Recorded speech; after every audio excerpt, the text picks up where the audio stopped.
स्वागत है आप सभी का। और पहले बार हम लोग कंप्लीट कर चुके हैं इलेक्ट्रोमैग्नेटिक वेव्स का पार्ट फर्स्ट, और आज इलेक्ट्रोमैग्नेटिक का सेकंड पार्ट लेके यानी विद्युत चुंबकीय तरंगों का भाग 2 लेके आपके साथ में एक बार फिर से आइए स्टार्ट करते हैं। लास्ट वाले वीडियो की अगर बात की है तो लास्ट वाले वीडियो में हमने विद्युत चुंबकीय स्पेक्ट्रम के बारे में पढ़ा था और उसमें काफ़ी सारी चीज़ें स्टडी कर ली थी, उसकी प्रॉपर्टीज़ को देखा था। और उसकी प्रॉपर्टीज़ के बाद में हमने ये भी देखा था कि इलेक्ट्रोमैग्नेटिक वेव्स के क्या क्या गुण होते हैं और कैसे वो एक दूसरे के परपेंडिकुलर होती हैं, और उनका प्रोपागेशन यानी उनका जो संचरण होता है वो भी एक दूसरे के लंबवत होता है। आज विस्तार में हम लोग पढ़ेंगे विद्युत चुंबकीय इसमें डिफरेंशियल फॉर्म, इसमें मैक्सवेल की जो इक्वेशंस हैं, मैक्सवेल के जो समीकरण दिए गए हैं विद्युत चुंबकीय तरंगों के लिए, तो उनमें क्या क्या समीकरण हैं आज उनको विस्तार से स्टडी करेंगे। और सबसे इंपॉर्टेंट आज एम्पियर सर्किटल लॉ जो हमने लास्ट पॉइंट इसमें क्लियर किया था, तो उसमें आज काफ़ी विस्तार से जानेंगे कि धारा का मान किस तरीके से और क्यों IC प्लस ID के बराबर लिया गया। तो आइए स्टार्ट करते हैं। तो लास्ट वाली बात जहाँ पर समाप्त की थी वहीं से आज स्टार्ट करेंगे। तो जैसा सभी लोगों ने देखा भी था और बताया था कि डिस्प्लेसमेंट करंट का नया कॉन्सेप्ट हम लोगों के सामने आया था, और उसमें हमने ये भी जाना था कि एम्पियर का परपथ लॉ ये कहता है कि अगर कोई भी क्लोज्ड सरफेस है और उसका अगर आप लाइन इंटीग्रल निकाल रहे हैं तो इसका जो मान है वो बराबर होता है म्यू नॉट इंटू IC के। IC यहाँ पर कहा जाए तो कंडक्शन करंट है, और कंडक्शन करंट यानी चालन धारा है। यहाँ पर जो कन्फ्यूज़न उत्पन्न हुआ था उसको भी आज जानेंगे कि क्यों इसमें IC के साथ में एम्पियर का जो संशोधन किया गया, उसमें IC के साथ में एक करंट और जोड़ा गया जिसको हमने कहा था ID के साथ में, यानी IC प्लस ID लिया गया था। ID को जैसे बताते हैं डिस्प्लेसमेंट करंट, तो डिस्प्लेसमेंट करंट को लेने का क्या कारण था उसको भी आज अच्छे से समझेंगे। तो यहाँ पर थोड़ा सा एक बार फिर से स्टार्ट करते हैं। तो हम लोग स्टडी कर रहे थे विद्युत धारा और जो है वो चुंबकीय क्षेत्र उत्पन्न करती है, सभी को मालूम है। और अगर दो धारावाही तार परस्पर समांतर रखे हुए हैं और तो इसमें भी धारा आपकी बह रही है I1, इसमें धारा आपकी बह रही है I2, तो हम लोग पढ़ चुके हैं कि ये दोनों तार यानी ये दोनों वायर एक दूसरे के ऊपर चुंबकीय बल आरोपित करते हैं। ओके। और समय के साथ साथ इसमें जो परिवर्तनशील चुंबकीय क्षेत्र है वो आपका वैद्युत क्षेत्र उत्पन्न करता है। मैक्सवेल ने इसी चीज़ को नोट किया कि वैद्युत और चुंबकीय क्षेत्रों के बीच का जो ये संबंध बनना था कि परिवर्तित जो चुंबकीय क्षेत्र है वो इलेक्ट्रिक फील्ड उत्पन्न कर रहा है, तो इसके अगर अपोजिट में चलें कि अगर आपका परिवर्तित इलेक्ट्रिक फील्ड हो तो वो क्या उत्पन्न करने लगेगा, मैग्नेटिक फील्ड को उत्पन्न करने लगेगा। ठीक है ना। तो इसी चीज़ को ध्यान में रखते हुए मैक्सवेल ने एम्पियर का जो परपथ नियम था उसमें थोड़ा सा संशोधन किया, और संशोधन करके डिस्प्लेसमेंट करंट को उन्होंने और शामिल किया। तो जैसा डिस्प्लेसमेंट करंट का कॉन्सेप्ट था कि अगर कोई भी आपका कोई बंद लूप है, कोई क्लोज्ड लूप लिया गया और उसमें अगर चुंबकीय क्षेत्र भी दे रखा, उसका लाइन इंटीग्रल अगर करेंगे तो उसका जो वैल्यू है, उसका जो मान है, वो उस लूप के द्वारा घेरे गए क्षेत्रफल से होकर बहने वाली कुल धारा यानी I का म्यू नॉट टाइम्स होता है। इतना था। ठीक है ना। अब यहाँ पर जो कॉन्सेप्ट जो कन्फ्यूज़न हो रहा था उस कन्फ्यूज़न को भी देख लीजिए, वो क्या दिक्कत हुई थी।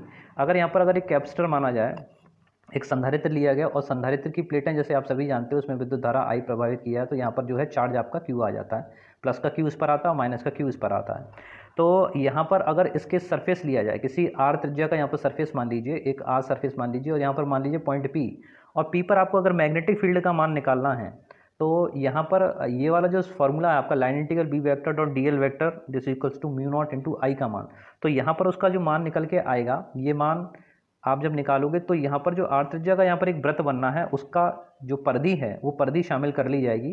कहने का मतलब ये हुआ कि B वेक्टर आपका डॉट और लाइन इंटीग्रल ऑफ DL यानी उस वृत्त की पूरी परिधि निकाल लेंगे, तो ये किसके बराबर हो गई, 2πr के बराबर हो गई।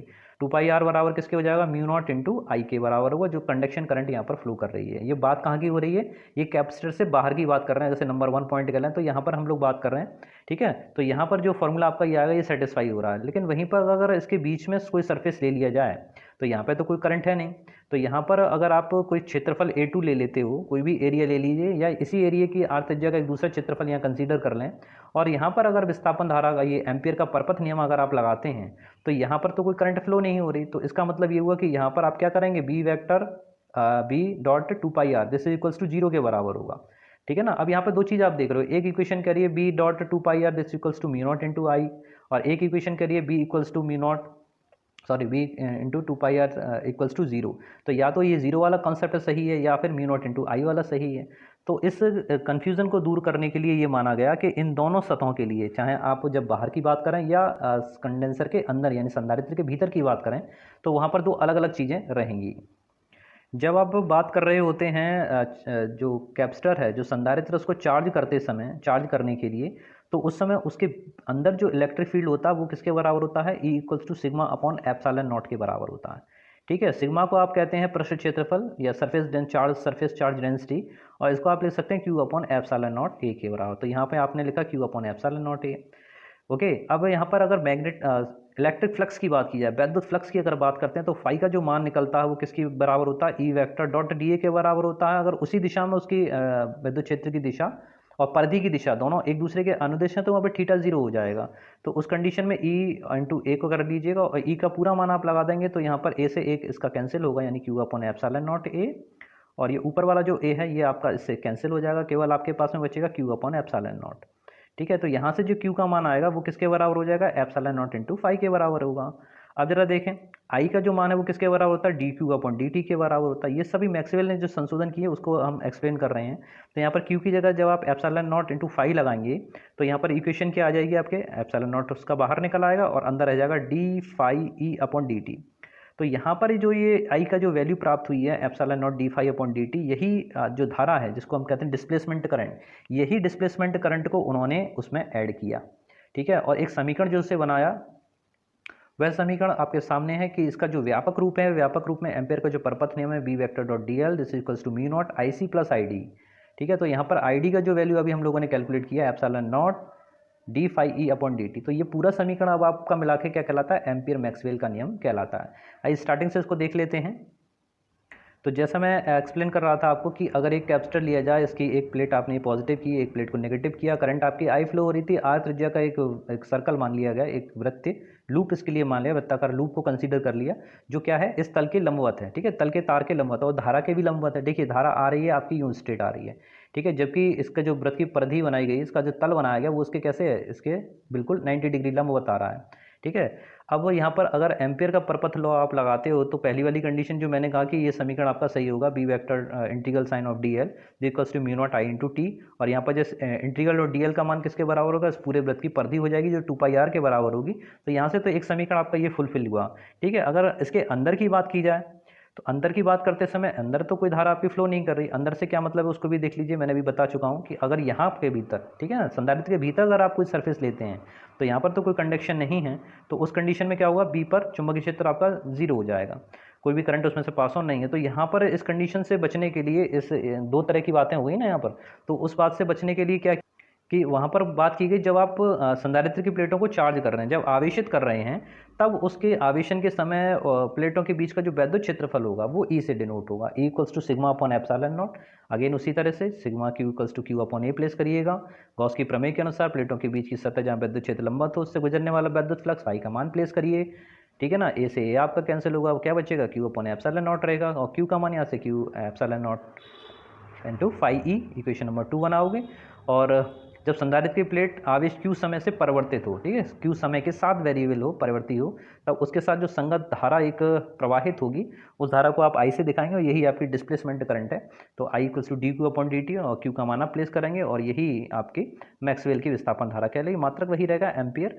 और अब जो धारा पूरी ली जाएगी, यानी किसी भी सतह में जिसका जो परमति है, इसका जो सरफेस एरिया है, ठीक है, वो किसी क्लोज्ड लूप के लिए लिया गया, उसमें प्रवाहित कुल धारा का मान आई सी प्लस आई डी के योग के बराबर होगा। इसमें एक चीज़ और ध्यान रखिएगा कि जब आप संधारित्र से बाहर की बात कर रहे हैं तो उस समय आई का मान 0 होगा, और जब आप संधारित्र के भीतर की बात कर रहे हैं तब उस समय IC आपका 0 होगा। ठीक है, चालन धारा आपकी 0 कब होगी, जब आप संधारित्र के भीतर की बात कर रहे हैं, और ID कब शून्य होगा, जब आप संधारित्र से बाहर की बात कर रहे हैं। ठीक है, तो जो चीज़ हम कह रहे हैं उसका भी यहाँ पर एक और यहाँ क्लियर करके दे रखा है कि इसका अर्थ यह है कि जितनी भी आपकी संधारित्र की प्लेटों के बाहर अगर चालन धारा IC इक्वल्स टू आई के बराबर है, तब विस्थापन धारा ID आपकी 0 होगी। दूसरी ओर जहाँ संधारित्र के भीतर की बात करें तब चालन धारा आपकी IC इक्वल्स टू 0 होगी, और विस्थापन धारा आपकी टोटल करंट I को रिप्रेजेंट करेगी। तो ठीक है, तो इस तरह से ये वाला समीकरण अब आपके बिल्कुल समझ में आ जाना चाहिए कि किस तरीके से लिया गया, और ये पूरा कंप्लीट अब इसे एम्पियर मैक्सवेल नियम कहते हैं, क्योंकि मैक्सवेल ने इसमें संशोधन किया था, एम्पियर का नियम था, तो अब उन्हीं के नाम पर इसे एम्पियर मैक्सवेल नियम कहते हैं। आइए अब देखते हैं वो चारों इक्वेशन जिनको पहले भी मैं बता चुका हूँ, काफ़ी इंपॉर्टेंट हैं, कई बार पूछी जा चुकी हैं, तो अब उसी पर आते हैं। तो सबसे पहली इक्वेशन जिसे हम मैक्सवेल की इक्वेशन कहते हैं, उसमें नंबर 1 पर होती है विद्युत का गॉस लॉ। तो गॉस लॉ जो आपने इलेक्ट्रिसिटी में पढ़ा है वही इक्वेशन है, कोई भी अंतर नहीं है, और इसके अकॉर्डिंग वही स्टेटमेंट है कि किसी भी क्लोज सरफेस से, किसी भी बंद पृष्ठ से जितना भी बद्ध वैद्युत फ्लक्स होगा उस बंद पृष्ठ के भीतर जितना भी चार्ज होगा उसका 1/ε0 गुना होता है। ठीक है, यही स्टेटमेंट हम वहाँ पर भी दिया करते हैं। तो यहाँ पर देख लीजिए एक बार, इसके अनुसार किसी बंद पृष्ठ से विद्युत फ्लक्स बंद पृष्ठ द्वारा घेरे गए कुल आवेश का 1/ε0 गुना होता है। अर्थात the close surface integral E vector dot D S this equals to Q/ε0 के को बढ़ाना चाहें बढ़ा लीजिएगा, कोई दिक्कत नहीं है। अगर आपके निर्वात ले रहे हैं या वायु ले रहे हैं तो उसके लिए 1 करते हुए। ठीक है, तो जहाँ पर Q क्या है, बंद पृष्ठ S द्वारा घेरा गया कुल आवेश, और यही मैक्सवेल की पहली समीकरण है। सेकंड वाली जो इक्वेशन है वो गॉस का ही मैग्नेटिज्म रूप कहलाता है। ठीक है, चुंबकत्व का गॉस नियम। और चुंबकत्व में अगर गॉस नियम की बात हम लोग करते हैं तो वहाँ पर यह है कि किसी भी क्लोज्ड सरफेस से जितना भी बंद चुंबकीय यानी मैग्नेटिक फ्लक्स है वो शून्य होगा। ठीक है, इलेक्ट्रिक फ्लक्स की बात की जाए तो Q/ε0 की के बराबर होता है, और अगर मैग्नेटिक फ्लक्स की बात की जाए तो दिस इज इक्वल्स टू 0 होगा। तो ये आपका सेकंड लॉ है जिसे हम कहते हैं चुंबकत्व का गॉस नियम या गॉस लॉ ऑफ मैग्नेटिज्म, या इसको हम आप कहते हैं मैक्सवेल का द्वितीय समीकरण।